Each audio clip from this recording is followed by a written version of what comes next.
Terima kasih semua kerana menonton program kita pada malam ni, program yang diberi nama Anthony Jawab Jujur.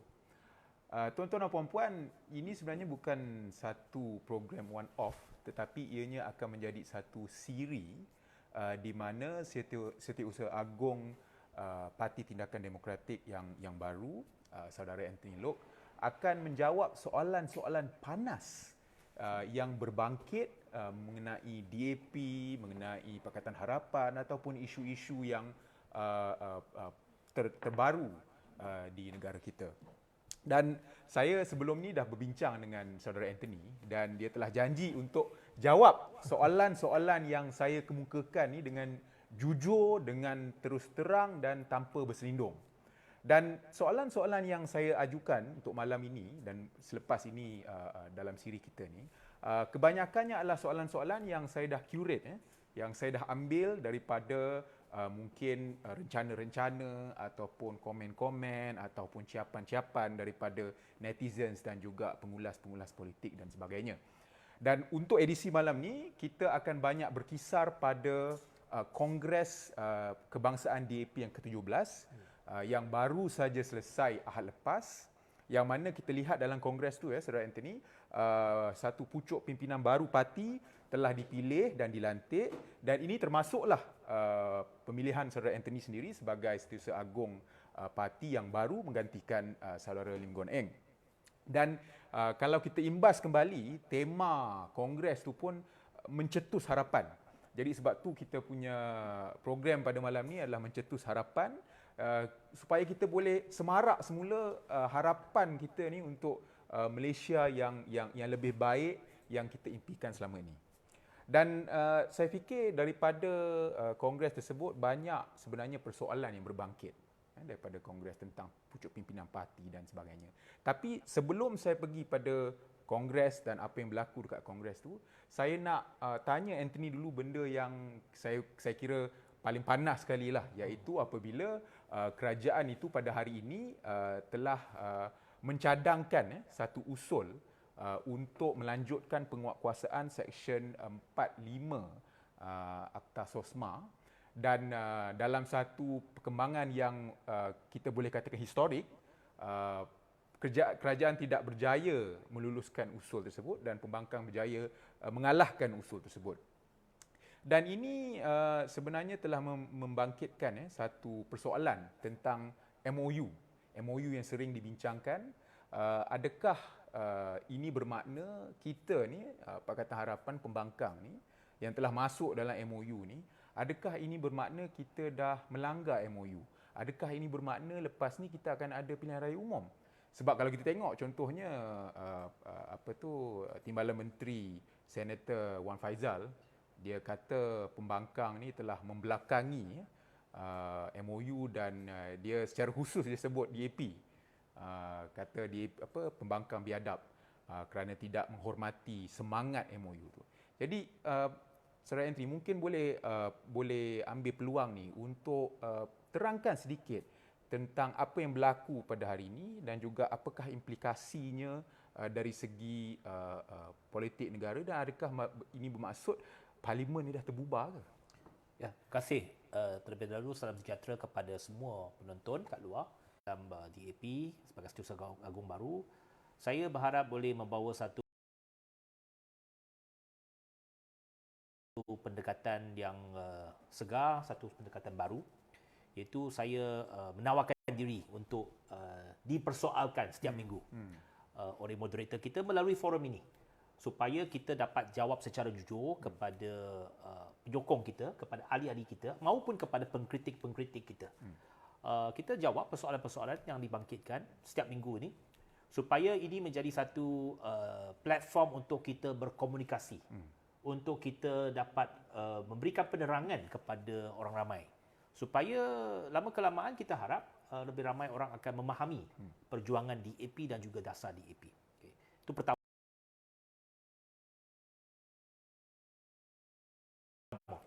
Yang keduanya berkenaan adakah dengan usul yang ditolak pada hari ini maka terbubarlah Parlimen.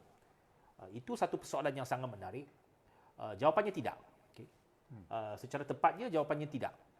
Hari ini betul adalah historik buat kali pertama bahawa satu usul yang dibawa oleh kerajaan ditolak dengan undi yang lebih banyak daripada ahli parlimen kerajaan.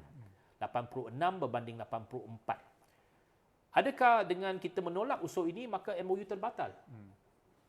Bagi saya tidak. Sebagai ahli jawatankuasa peneraju ataupun jawatankuasa steering committee dalam MOU ini, tidak. Si Senator Timbalan Menteri tu dia tak faham. Dia tak pun terlibat dengan MOU ni. Apa dia tahu? Antara menteri dengan Timbalan Menteri pun dia tak faham apa perbezaan dia. Jadi saya rasa dia tak faham. Yang pertamanya dalam MOU itu mengatakan bahawa betul kita ada obligasi dalam dua perkara penting yang menentukan kestabilan kerajaan. Iaitu pertamanya dalam belanjawan. Belanjawan kita selepas kita dalam erti kata lain kita perlu pastikan belanjawan itu lulus. Itu pertama. Supaya fungsi kerajaan berjalan. Yang keduanya ialah undi percaya kepada Perdana Menteri ataupun usul undi tidak percaya kepada Perdana Menteri. Kalau ada usul undi tak percaya, kita perlu berkecuali supaya usul itu tidak lepas. Ataupun kalau usul undi percaya, kita tak menolak supaya dia dapat teruskan sebagai Perdana Menteri untuk memastikan kestabilan politik buat satu masa. Jadi, dalam SOSMA ni, usul ni, dia tidak berunding dengan kita. Tak berbincang dengan pihak pembangkang sebelum 28 hari tanpa akses kepada peguam, tanpa dibawa ke mahkamah. Betul. Okay? Itu kita tolak. Itu secara prinsip kita tolak. Semasa kita berada dalam kerajaan maupun hari ini, secara prinsipnya kita tolak. Jadi kita secara prinsipnya tidak bersetuju dengan usul tersebut. Jadi kita mengekalkan pendirian kita pada hari ini. Tetapi adakah kita melanggar MOU? Jawabnya tidak. Sebab yang keduanya, ini adalah satu usul tidak substantif. Bukan bermaksud usul ini ditolak, kerajaan jatuh besok. Tak. Esok Anwar Musa tetap jadi Menteri Komunikasi. Dia baru tweet tadi, kata terbatallah MOU ni, bersedialah pilihan raya. Ini saya rasa dia ada agenda politik lah dengan geng-geng dia kat dalam UMNO tu, dia dah pilihan raya. Ni pun dia dah macam nak balik kepada geng Zahid lah. Okay? Tapi persoalannya ialah tidak. Kerajaan tidak tergugat. Usul ini walaupun ditolak pada hari, ada 30 orang tak hadir. Termasuk Presiden UMNO sendiri. Adakah mereka sengaja tak hadir supaya dia nak kalahkan usul tu? Dia tahu takkan nak orang politik lama tak tahu pendirian Pakatan Harapan berkenaan dengan SOSMA. Dia tahu dia boleh agak kita akan buat belah bagi. Kalau dia tahu, mengapa dia tak hadir? Nah, itu persoalan dia. Saya rasa itu yang kita nak kata. Tidak ada satu obligasi ataupun kesan bahawa Perdana Menteri mesti bubar Dewan. Tak ada. Saya rasa itu tidak membawa kepada kesan tersebut. Kerajaan masih boleh berfungsi. Okay? Kerajaan masih ada kalau bukan orang mereka sendiri yang nak tolak Perdana Menteri, dia masih ada majoriti. Kita tak terlibat. Kita kata kita menyediakan satu kestabilan kepada kerajaan. Kita tak menggugat kedudukan mereka. Tapi bukan kita menyokong dia. Kita tidak menggugat dia. Itu perbezaan dia. Jadi saya rasa sebab banyak sebenarnya kekeliruan tentang MOU ni. Ada orang fikir MOU ni maksudnya kita apa kerajaan buat, kita kena sokong.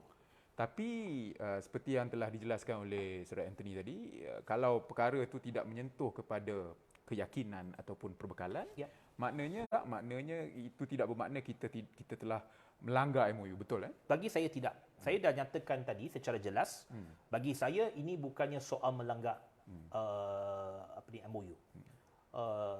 Usul itu tidak pernah dibawa berbincang dengan pihak kita sebelum dibentangkan ke parlimen. Jadi tak ada soal kita langgar. Okey, masih dengan MOU, Saudara Anthony. Kita pun dah lihat beberapa hari ini kerajaan ni macam melengah-lengahkan lah tentang rang undang-undang anti lompat parti tu. Macam-macam lah dia kata kena perhalusi dan sebagainya. Dan kita tahu ada jaminan bahawa RUU tu akan dibentangkan dalam satu sidang khas pada bulan Ramadan nanti. Soalan saya, Anthony, boleh percaya ke? Ini bukannya soal boleh percaya atau tidak lah. Ya. Ini soal credibility sebuah kerajaan dan institusi Perdana Menteri. Dan saya nak nyatakan kepada Datuk Seri Ismail Sabri, ini adalah berkenaan dengan integriti kerusi Perdana Menteri itu. Kerana jangan lupa bahawa tanda tangan itu dibubuh bagi pihak kerajaan Malaysia. Kerajaan Persekutuan Malaysia. Walaupun perjanjian itu tak mengikat, dia MOU ni, Syarizan paling arif lah sebagai lawyer, sebagai peguam, tahu bahawa MOU ni tak ada obligasi undang-undang. Betul. Okay? Kita tak boleh bawa ke mahkamah kata dia tak buat tu, kita saman dia. Tak boleh. Ini MOU persefahaman. Betul. Tetapi dalam politik ni, persefahaman dia ada nilai dia. Okay? Nilai moral dia. Bahawa institusi kerajaan itu, dia dah buat satu komitmen, nak buat sesuatu tu. Kalau tak buat, maka dia maksudnya tak ada credibility. Jadi bagi saya tak lihat kepada soal boleh percaya, tak boleh percaya. Okay? Kita dah nyatakan apakah hasrat kita, apakah pandangan kita. Dan Perdana Menteri hari ini sekali lagi memberikan komitmen kepada kita, akan bawa dalam bulan Ramadan. Okay? Kita tunggu sampai bulan Ramadan yang tak sampai sebulan lagi. Maka kalau dia tak bawa, bagi kita dah buat part kita. Kita dah melaksanakan apa saja yang kita boleh. Kita memberikan ruang yang cukup besar kepada kerajaan. Tetapi kalau kerajaan tak bawa, itu bukan salah kita. Kita punya komitmen ialah bawa ke Dewan Rakyat, kita sokong, kita luluskan. Bagi majoriti 2/3. Luluskan. Jadi itu persoalannya. Bagi saya, tak ada soal boleh percaya atau tidak percayalah. Soalnya ialah sekarang ini credibility kerajaan persekutuan is at stake. Okay? Nama Perdana Menteri itu is at stake. Kalau dia tak buat, maka ini menjadi satu polemik lah, menjadi satu. Aku sekarang ni UMNO dia memang tengah push lah untuk adakan pilihan raya umum. Dan kita di Pakatan Harapan pendirian kita ialah kita tak nak pilihan raya umum sekarang. Tapi ada pula yang kata sebenarnya kita tak nak ni sebab kita takut nak menghadapi rakyat dan sebagainya. Kita takut kalah dan sebagainya. Jadi Saudara Anthony mungkin ambil peluang ni untuk nyatakan dengan jelas kenapa sebenarnya kita tak nak COVID kepada penularan wabak COVID. Orang bimbang lagi. Sebab dalam keadaan wabak nak keluar beramai-ramai nak mengambil bahagian dalam proses pilihan raya itu menjadi satu kebimbangan. Betul. Dan orang ramai yang duduk kat luar tak boleh balik lagi dan sebagainya. Juga kekecewaan kepada politik lah. Tapi pentingnya ialah kita kena lihat kalau peratusan mengundi itu tak tinggi, dia akan memberikan kesan yang tidak baik bukan saja kepada parti politik, bukan saja kepada kita, tetapi kepada sistem pilihan raya, sistem demokrasi negara kita dalam jangka masa panjang. Kerana kalau sebuah kerajaan itu bukannya dipilih oleh majoriti rakyat, betul. Okay? Dia punya credibility kerajaan itu dan juga legitimacy kerajaan itu boleh dipersoalkan. Jadi adalah baik kalau kita boleh sampai ke satu tahap, satu masa di mana lebih ramai orang rasa selesa, tak bimbang, baru kita buat pilihan raya. Itu pendirian kita. Tidak ada soal kita takut dan sebagainya. Kalau betul dipanggil pilihan raya, kita akan masuk bertanding. Kalau menang itu perkara biasa dalam pilihan raya. Jadi tak ada soal kita takut kalah. Yalah. Tapi bagi saya, biarlah pilihan raya itu dibuat secara adil, secara selamat, secara bagilah ruang secukupnya kepada rakyat untuk bernafas terlebih dahulu. Apa mood sekarang? Apa mood di kalangan rakyat? Tanyalah rata-rata rakyat. Adakah mereka minat sangat dengan pilihan raya nak politik? Tak. Rakyat nak lihat bahawa kehidupan mereka dinormalisekan. Kembali kepada perkahwinan, orang yang belum kahwin tu dah mungkin dah tunggu lama, belum kahwin dan sebagainya. Jadi orang yang biasa, rakyat biasa, mereka lebih fokus kepada bagaimana nak balik satu kehidupan biasa. Jadi dalam keadaan itu adalah lebih baik kita buat sementara waktu ini di mana kita masih ada ruang sebelum parlimen terpaksa dibubarkan sampai tempohnya. Kita tunggu terlebih dahulu. Itu pandangan kita lah. Ya. Tapi bukan di bawah kuasa kita menentukan bila. Betul. Ya. Okay. Jadi kita dah tanya soalan-soalan politik secara umum. Ya. Sekarang kita nak pergi kepada parti. Dan mungkin banyak soalan panas di sini ya, Saudara Anthony. Okey, saya nak pergi kepada persoalan mengenai Kongres dan pemilihan parti. Dan sebagainya. Kenapa saudara Gobin ni mendapat undi yang paling banyak tapi dia tak jadi pengerusi atau setiausaha agung? Kenapa Anthony pula jadi setiausaha agung? Mungkin mereka tak faham tentang sistem pemilihan CEC dan juga parti kita ni dan juga two-tier sistem ni. Dan mungkin saudara Anthony boleh ambil peluang ni untuk jelaskan sekali lagi bagaimana unik berbanding dengan kebanyakan parti politik yang lain. Kita tidak mengamalkan sistem pemilihan secara terus untuk jawatan-jawatan tertentu. Yeah. Tapi apa yang kita laksanakan ialah di kalangan perwakilan parti daripada seluruh negara, daripada cawangan, mereka akan pilih satu jawatan kuasa yang terdiri daripada 30 ahli jawatan kuasa CEC. Okay. Itu round pertama yang dipilih oleh perwakilan. Kalau dapat undi tertinggi dalam kalangan 30 orang tu, maka terbentuklah jawatan kuasa itu, masuk dalam jawatan kuasa itu. Selepas mereka terpilih dalam jawatan kuasa itu, maka di kalangan pasukan tersebut akan memilih siapa yang akan menjadi jawatan mana dan sebagainya. Soal siapa dapat undi tertinggi itu memang pilihan perwakilan. Dan saya tidak mempertikaikan. Memang ketokohan saudara Gobin itu memang terkenal dan memang tidak ada siapa pertikaikan ketokohan beliau dan kemampuan beliau. Cuma dalam sistem DAP ni kita lihat kepada pasukan tersebut. Dan dalam sistem DAP ini juga, pemilihan kita ini, pemilihan dalam keluarga. Kita juga ada musyawarah. Okey, ini dalam parti Islam lah. Ada musyawarah juga. Kita juga ada perbincangan. Siapa nak ambil jawatan mana dan sebagainya. Saya nak jelaskan di sini bahawa yang pertamanya, saya nak cakap secara terbuka, secara terus terang, secara jujur.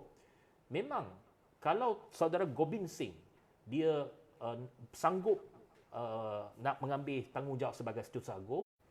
Tetapi beliau, kita ada perbincangan, beliau menyatakan hasratnya tidak memegang jawatan tersebut. Kerana ada pelbagai faktor dan sebagainya. Antaranya sebab beliau juga seorang peguam. Dia ada tanggungjawab guaman beliau. Yang tidak membolehkannya untuk memberikan komitmen penuh kepada jawatan ini. Betul. Jadi beliau menyatakan hasratnya untuk menyokong saya sebagai setiausaha agung. Jadi saya mengambil tanggungjawab tersebut dan juga disokong oleh rakan-rakan lain. Kalau satu orang saja sokong tak boleh. Orang-orang lain pun ada pandangan tersebut. Maka saya mengambil tanggungjawab itu. Jadi tidak ada soal bahawa ini bukannya satu popularity contest. Okay, siapa yang lebih popular di kalangan perwakilan dia lah jadi jawatan. Ini kita lihat ada musyawarah, ada perbincangan dalam jawatan kuasa tersebut. Dan beliau merasakan saya boleh mengambil tanggungjawab ini dan saya sudi untuk memikul tanggungjawab ini walaupun sangat berat. Saya pun tahu jawatan setiausaha agung ini ramai tak faham. Sebenarnya kita tak ada dalam DAP ni bukannya terlalu gairah nak jadi setiausaha agung ataupun tiap-tiap orang nak jadi pemimpin nombor satu dalam parti. Sebenarnya tak, pemimpin nombor satu ni tanggungjawabnya lebih besar. Kita bukannya macam UMNO. Kalau jadi pemimpin nombor satu, dia kontrol parti, dia nak jadi Perdana Menteri dan sebagainya. Kita tahu dalam realiti politik, jadi setiausaha agung, walaupun dikira pemimpin nombor satu dalam parti, realiti politiknya, setiausaha agung DAP tak menjadi Perdana Menteri. Dari segi realiti politik pada hari ini. Kecuali dah pada satu hari nanti, saudara Syarizan jadi setiausaha agung DAP. Itu kemungkinan kita haraplah. Dia setiausaha agung DAP juga boleh menjadi Perdana Menteri Malaysia kalau kita mendapat sokongan orang ramai. Sebab tu saya setuju jadi moderator. jadi itu persoalannya. Dan saya cakap dari segi realiti. Okay? Realiti politik. Realiti politik hari ini walaupun setiausaha agung, takkan setiausaha agung DAP akan pergi menang pilihan raya pun, menang jadi parti terbesar pun, kita boleh jadi Perdana Menteri. Itu realiti lah. Itu tak akan menjadi. Walaupun pada hari ini sebenarnya, kita adalah parti terbesar dalam parlimen. Dengan 42 kerusi, kita ada lebih besar daripada UMNO. UMNO hanya ada 39. Jadi, tetapi realitinya tak begitu. Jadi, soal siapa jadi setiausaha agung, bagi kita adalah satu proses perundingan dan satu proses yang telah melalui proses perbincangan dan ada konsensus yang saya tekankan. Jadi kita jelas tentang sistem pemilihan parti, two-tier system ini. Tapi sekarang mungkin kita nak pergi kepada lebih spesifik lagi berkenaan dengan pemilihan itu sendiri, yang mana kita lihat dan sering dibangkitkan juga, sebab saya tengok banyak media bangkitkan perkara ini, Antara beberapa orang calon Melayu yang ada, termasuklah saya sendiri pun ada bertanding, tapi yang dipilih hanya seorang saja oleh pihak perwakilan Ya. iaitu saudari Rara, iaitu Adun Ketari, dan juga naib ketua timbalan ketua DEPSI. Dan persoalan yang dibangkitkan ni, bagaimana, adakah perwakilan ni tidak melihat pentingnya representasi kaum Melayu dalam DAP ni, yang mereka hanya pilih seorang saja Melayu melalui yang 30 tu? Saya rasa tidak. Yang pertamanya, kalau katakan perwakilan ini tak nak mengundi calon Melayu, ya Rara pun tak boleh menang. Dan Rara menang dalam proses kali ini bukannya berdasarkan kota. Walaupun ada kota untuk wanita. Kalau tak sampai top 30, dia ada wanita kota dia naik. Tapi Rara berada dalam kedudukan dalam top 30. Dia bukan menggunakan kota untuk masuk dalam CEC. Dia dipilih oleh perwakilan secara majoriti. Itu pertama. Yang keduanya, soal siapa dipilih itu, dia banyak faktor. Kadang-kala ada banyak faktor yang memberikan kesan kepada corak pengundian di kalangan perwakilan. Mungkin calon-calon tersebut tidak begitu dikenali di kalangan perwakilan. Umpamanya saudara Shahrizan, seorang calon yang cukup baik, cukup berkaliber, cukup bakat. Saya juga amat berharapkan bahawa Shahrizan boleh masuk. Tapi sebab mungkin keahlian saudara masih baru, mungkin ramai akak ubi belum kenal lagi siapa tu Shahrizan. Okay? Mereka tak kenal lagi. Jadi tak kenal dia, maka dia tak undilah. Tapi tidak bermaksud bahawa tidak ada peranan. Kita lantik saudara Shahrizan dalam CEC. Begitu juga dengan ramai. Kalau nak kata, bukannya Melayu saja tak terpilih. Ada ahli-ahli parlimen yang sudah 3 penggal juga tak pilih. Tony Poa pun juga tak terpilih. Adakah maka perwakilan ini tolak Cina? Ong Kian Ming juga tak terpilih. Adakah perwakilan ini tolak Cina? Jadi dia faktor menang tu, dia bukannya soal kaum. So orang tak begitu lihat tu. Saya tahu media dia nak frame satu. Melayu ni kena tolak. Tony Poa kena tolak juga. Ong Kian Ming kena tolak juga. Adakah DAP ni tolak Cina sekarang? Jadi itu persoalannya lah. Jadi saya nak katakan dia ada banyak faktor. Mungkin kadang-kala kita akal umbi, perwakilan ini daripada akal umbi. Dia sokong seseorang calon tu, dia lihat banyak perkara. Dari segi ketokohan, bakat, khidmat kepada parti, dan juga kadang-kadang adakah komunikasi dengan dia dengan baik, hubungan dia baik tak, hubungan mesra tak. Dia selalu datang cari saya minum kopi, datang warung, datang lawat saya. Dia adalah kamcing sikit. Kalau datang selalu jumpa tu, dia kundilah. Kan? Ini perkara biasalah bagi saya. Tapi apa yang saya nak katakan, dalam pimpinan parti, kita lihat bahawa walaupun tak terpilih, masih ada ruang dalam kepimpinan. Yang pentingnya kepimpinan memberikan ruang kepada semua pihak, kepada semua kaum, kepada semua ahli yang ada bakat. Di kalangan kaum Melayu sekarang ini, ramai juga menjadi wakil rakyat di peringkat negeri. Okay, walaupun di peringkat parlimen kita hanya ada seorang ahli parlimen Melayu, iaitu Tengku Zul.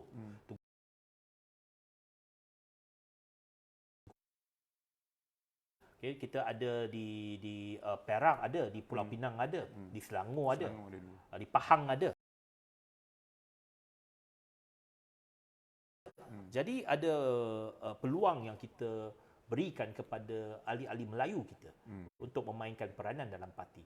Dan saya kira bahawa apabila kita sudah ada lebih ramai wakil rakyat ini, maka lama-kelamaan perwakilan akan mengenali mereka. Dan mereka akan terpilih dalam kepimpinan. Seperti macam Rara. Rara baru penggal pertama jadi Adun. Tetapi oleh kerana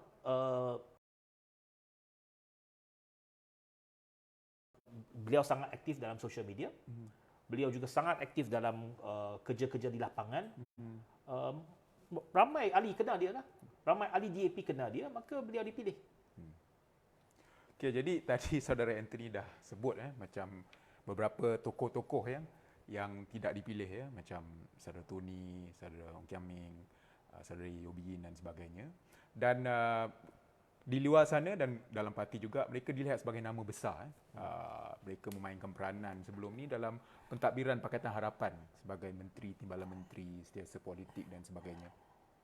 Tapi mereka tidak dipilih dalam 30 tu oleh perwakilan. Jadi ada juga perkataan yang digunakan dan sudah tentu mereka juga memang intelijen, tetapi ada yang kata bahawa DAP ni dia tolak orang yang pandai ke. Jadi mungkin saudara Anthony boleh komen sikit tentang mengapa mungkin mereka ni tidak dipilih. Yang pertamanya, tidak soal kita tolak orang cerdik pandai. Ataupun kita pilih yang kurang pandai. Itu tak adil lah. Kepada orang yang terpilih, macam tak adil lah. Kan? Kalau saya cakap, kita tolak orang yang pandai, maka yang terpilih itu tak pandai ke? Betul. Itu yang saya nak katakan. Adakah Gobin tak pandai ke? Betul lah. Jadi itu tak boleh menggunakan hujah sebegitu. Jadi bagi saya, kita tak menafikan peranan dan juga ketokohan Tony Phua, Ong Kian Ming, Yeo Bee Yin yang pernah menjadi menteri, timbalan menteri, setiausaha politik kepada Menteri Kewangan. Mereka ada ketokohan dan peranan dia. Cuma dalam parti ni, dia ada banyak dinamik dia. Okay. Dalam politik kepartian ini, dia juga kadang-kadang kalau kita tak begitu turun ke akar bumi, mungkin juga menjejaskan. So mungkin antara faktor macam Tony, memang kebanyakan masa beliau fokus kepada isu nasional. Okay? Sudah tentulah dia tak ada banyak masa untuk turun ke bawah, untuk berkomunikasi dengan kaum B dan sebagainya. Dan mungkin kadang-kadang kenyataannya dan ataupun pandangannya mungkin dia tak serari dengan pandangan daripada kaum B. Itu antara faktor dia. Tetapi adakah kita menolak dia? Tidak. Adakah bahawa dia tak diperlukan lagi? Semalam saya dah nyatakan dalam satu post FB yang jelas mengatakan bahawa kita perlu menghargai setiap pemimpin dalam parti kita yang telah pun memberikan sumbangan. Dan bagi saya, orang macam Tony Phua, Ong Kian Ming dan Yeo Bee Yin banyak memberikan sumbangan. Terutamanya Tony. Saya kenal dia dah 15 tahun. 15 tahun ini beliau amat committed dalam kerja dia. Tony ni jenis kalau dia komit kepada satu tugasan, dia akan bagi terbest, paling baik. Okay? Dia akan bagi keseluruhan tenaga dia untuk mencapai keputusan yang paling baik. Itu karakter dia. Tapi cuma mungkin ada kekurangan dia dari segi PR dengan grassroots dan sebagainya. Yang kadang-kadang itu secara secara kebetulannya menjadi satu kekurangan kepada beliau. Yang mungkin beliau tak spend masa yang cukup bersama dengan grassroots. Dia tak minum kopi dengan grassroots dan sebagainya. Itu antaralah cara. Dan juga mungkin pandangan-pandangan yang mungkin grassroots tak begitu faham. Mengapa beliau ada pandangan sebegitu. Jadi itu antara faktor. Tapi saya dah katakan bahawa dalam parti ada dinamik berlainan. Tetapi yang pentingnya kepimpinan parti tidak melupakan sumbangan mereka dan sudah tentunya saya kata secara terbuka khidmat mereka masih diperlukan dan mereka diperlukan untuk memainkan peranan yang lebih besar dalam parti. Jadi kita dah jelas tentang perwakilan 30 dan sebagainya, dan kemudian macam saudara Anthony juga dah cakap, baru-baru ni 5 orang yang dilantik melalui co-option, salah satunya saya. Dan saya ada nampak juga beberapa orang yang mengatakan kalau macam orang macam Shah ni dia bertanding, dia kalah, dia tak dapat masuk tapi dia co-opted. Jadi apa guna ada pemilihan contohnya. Jadi mungkin saudara Anthony boleh jelaskan kat sini apa dia kuasa untuk co-op ni dan juga apa mungkin pertimbangan untuk bawa masuk atau lantik anggota CEC tambahan ni. Anggota tambahan ini saya rasa dalam semua parti pun ada. Ini satu rumrah dalam politik kepartian. Di mana ada seperti yang kita katakan, ada pemimpin yang mungkin dia ada bakat, ada potensi yang nak dinaikkan ataupun nak ditonjolkan. Tetapi mungkin dia tak begitu terkenal dalam parti. Maka melalui proses co-option ini, maka diberikan satu platform kepada beliau untuk menjadi pemimpin parti di peringkat pusat. Dan saya tidak lihat perkara itu sebagai unik untuk DAP.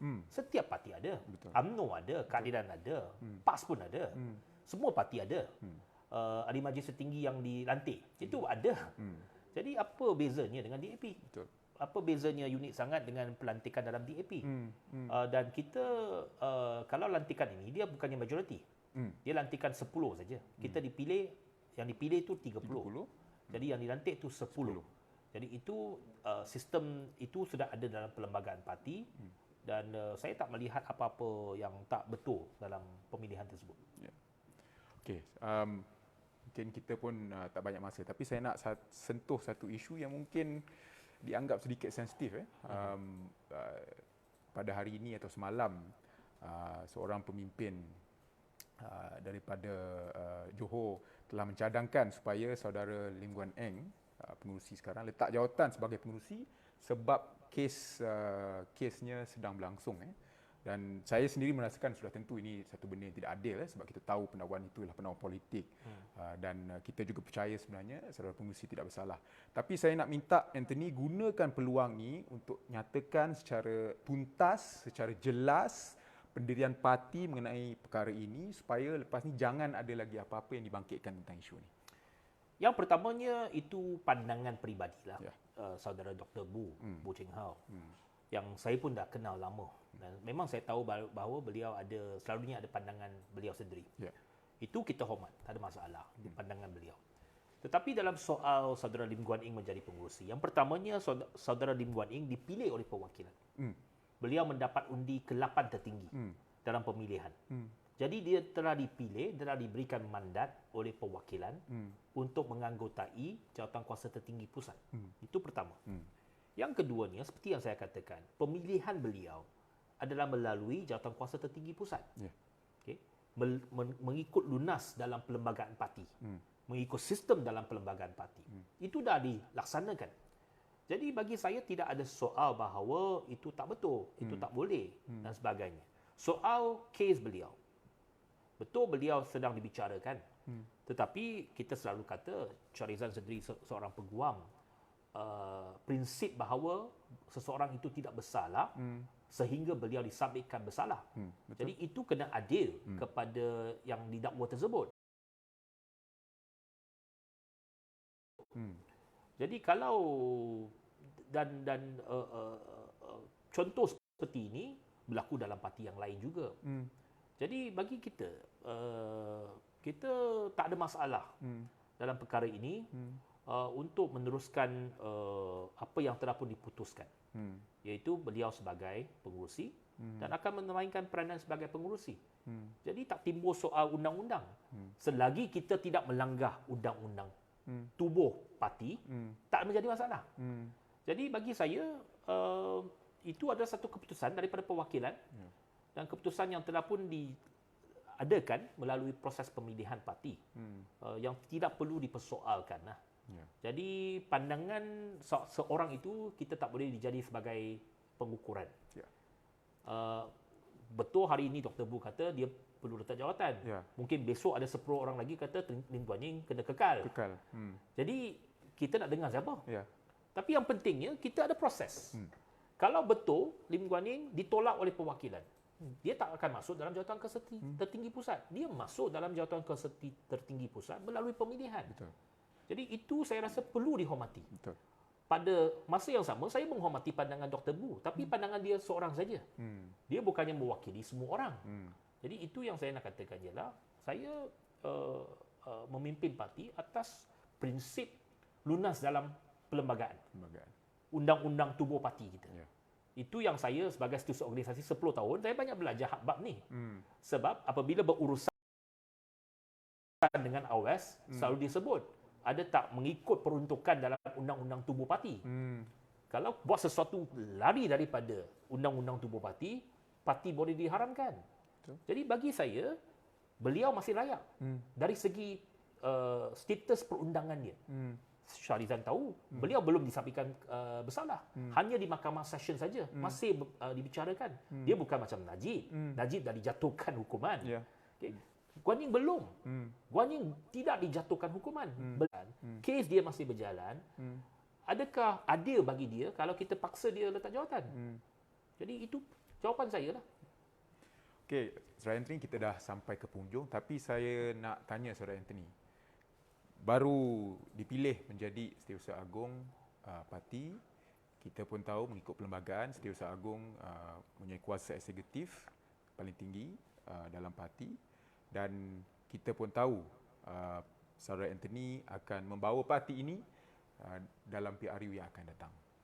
Jadi mungkin saya nak minta saudara Anthony untuk kongsikan dengan penonton semua apa visi atau maklumat ataupun apa yang Anthony nak tengok DAP ni dalam masa yang akan datang dalam tempoh sekurang-kurangnya tempoh terdekat ni dalam PRU dan kemudian lepas tu. Yang pertamanya, saya rasa dalam tempoh beberapa bulan ini menuju kepada pilihan raya, yang paling penting kita mesti letakkan satu hala tuju yang jelas. Hala tujunya bukan dari segi strategi politik saja, tetapi dari segi hala tuju kerja kita. Bagaimana kita menguruskan parti kita. Satu hala tuju yang jelas. Yang saya nak laksanakan, dan saya dah mula berbincang dengan setiap pimpinan kanan parti. Itu penting kerana kita nak meletakkan parti di landasan yang bersedia untuk pilihan raya. Yang keduanya, saya nak menaikkan semangat ahli-ahli. Supaya memberikan satu semangat kepada mereka, satu keyakinan kepada mereka. Bahawa apabila berdepan dengan pengundi dalam PRU 15, kita ada semangat berjuang yang tinggi. Betul. Kita gagah. Betul. Kita berani, kita yakin kepada perjuangan kita. Itu yang sangat penting. Kerana kalau kita punya moral tak tinggi, nak pergi berjuang tu tak ada harapan, tak ada semangat, macam mana? Jadi kita nak semangat yang tinggi. Parti yang boleh disokong. Yang apabila kita sokong DAP ini berbaloi.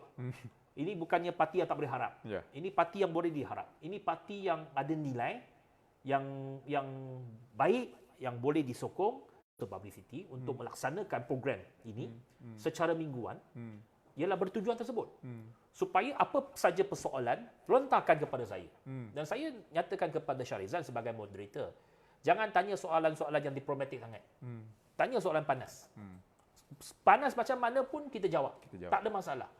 Yang pentingnya kita jawab secara jujur. Betul. Ada benda yang kita boleh buat, ada benda yang kita tak boleh buat. Dan saya rasa inilah pendekatan politik yang nak dilihat oleh rakyat pada hari ini. Betul. Orang politik kena lebih jujur. Saya rasa sekarang ini masalah yang paling besar. Petang tadi saya berborak dengan Abang Mat, Abang Mas Abu. Saya kata, masalah paling besar sekarang ini ialah orang ramai tak percaya orang politik. Betul. Kebanyakan orang ramai kata ni orang politik tak boleh percaya. Dia tak kira parti mana. Yalah. Dia bukan saja tak percaya UMNO. Ya. Dia tak percaya kita juga. Jadi masalah orang politik ini tidak dipercayai oleh orang ramai. Itu masalah besar. Ya. Dan itu akan menjadi satu benda yang akan merosakkan sistem demokrasi kita kalau orang ramai tak percaya apa yang kita kata. Betul. Jadi itu yang saya harap. Salah satu pendekatan baru yang saya nak bawa ialah berterus terang, jujur dan transparent, tulus kepada rakyat. Ada masalah kita nyatakan secara terbuka. Kita bagi perspektif yang berlainan. Sebelum kita membuat sesuatu keputusan, kita bincang, kita bahas, kita debatkan. Jadi saya rasa pendekatan ini mungkin boleh menjadi lebih segak di kalangan pengundi kita, dan saya harap ini akan membuahkan hasil yang lebih baik dalam pilihan raya umum yang akan datang. Baiklah, terima kasih. Itu dia tadi persoalan-persoalan yang dilontarkan, soalan-soalan panas yang dijawab oleh saudara Anthony sebagai Setiausaha Agung Parti Tindakan Demokratik yang baru. Kita dah sampai ke akhir program kita malam ni, tapi macam saya katakan tadi dan juga yang saudara Anthony katakan tadi, kita akan adakan program ini lebih banyak, mungkin satu program mingguan, yang mana persoalan-persoalan yang hangat ini, yang panas ini, yang bermain di kepala minda anda semua, boleh ditanyakan oleh moderator, oleh host kepada saudara Anthony supaya kita boleh jawab, dan Anthony akan jawab dengan jujur tentang soalan-soalan ini. Sekali lagi, terima kasih kepada Anthony kerana ada pada malam ini, dan juga kepada anda semua ya kerana menonton pada malam ini. Terus ikuti channel Democratic Action Party dalam Facebook, channel-channel tersebut. Sekian, terima kasih. Selamat malam. Terima kasih.